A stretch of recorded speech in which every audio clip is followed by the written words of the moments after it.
Java provides many predefined functional interfaces that we can use to perform common tasks. These interfaces are declared in this package, java.util.function.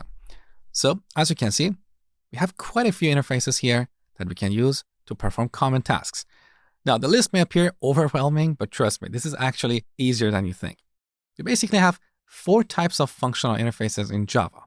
We have consumers, suppliers, functions, and predicates. All the interfaces you saw fall into these 4 categories.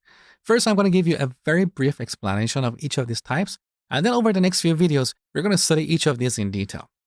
So, the consumer interface represents an operation that takes a single argument and returns no result. That is why it's called consumer, because it consumes a value. For example, this printer interface that we declared, this is very similar to the consumer interface in Java, because this print method simply consumes this message. It takes a single argument and doesn't return a value. The supplier interface is the opposite of the consumer interface. It represents an operation that takes no input and returns a value, so it supplies a value. The function interface represents a function that can map a value to a different value. And the predicate interface represents an operation that takes an object and checks to see if that object satisfies some criteria. We use this in filtering data. For example, with the predicate interface, we can get the customers who don't have a phone number or courses that are older than 2 years.